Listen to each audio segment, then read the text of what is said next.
Okay, so today we will discuss about this types of peer review in scientific journals and research papers. So, what kinds of peer reviews are available? Okay, so first one is single blind. So, in the single blind, reviewers know who are the authors of the paper, like whose paper they are reading, who has submitted that paper, what is the name and identity of those authors, what is their affiliation, which country they belong to. Everything is known to the reviewers. Whereas authors are blind, like authors do not know who is going to review their paper or read their paper or provide peer review comments. So, authors do not know anything. Okay, and there is also double blind peer review where reviewers are blind and also authors are also blind.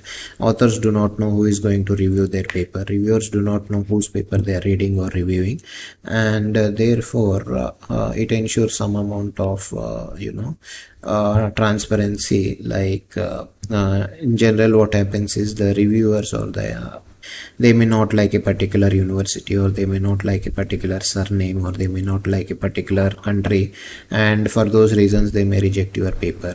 But in this double blind peer review, since reviewers are blind about the author details, those kind of bias and discrimination is eliminated, and therefore it improves the transparency in the peer review.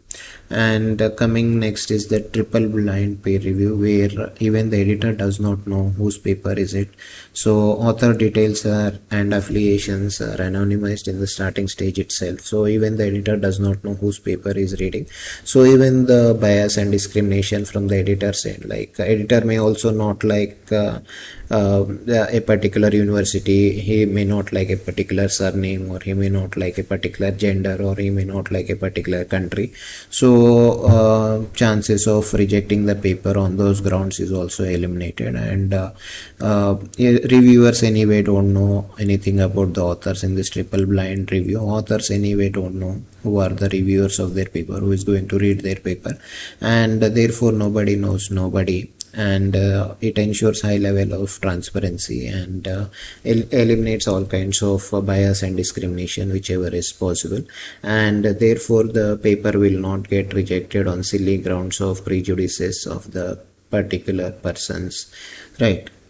Recently, there is another thing coming up that is called as the open peer reviews. Reviewers know the name and identity of the authors, and after the peer review is over, authors also know the name and identity of the reviewers. Like once the peer review reports are available, authors know who has reviewed their paper, which particular professor or expert has reviewed their paper. So authors will come to know that.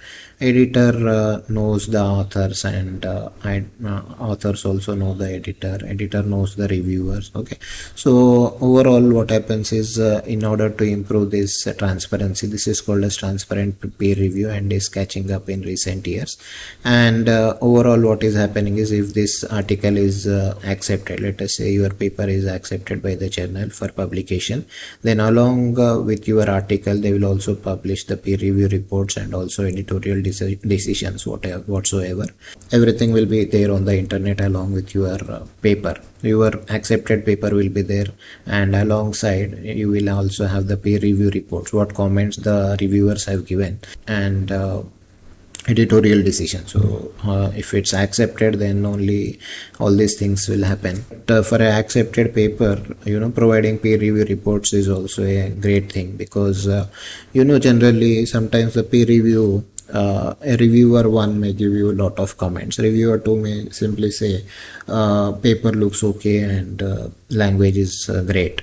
Okay, so he doesn't give any technical comments, and sometimes some journals, they may also not perform the process of peer review properly. But here you see the guts of the journals. They are publishing peer review reports openly to the public on the internet along with the accepted paper. So it means a lot that they are transparent in their system, they are not hiding anything, and reviewers also feel responsible that suppose I am writing a review report, it's getting published on the internet, so I feel more responsible in while giving the comments, and I will read the paper more thoroughly, because others should not point out that this particular thing is wrong, or this has been not picked up.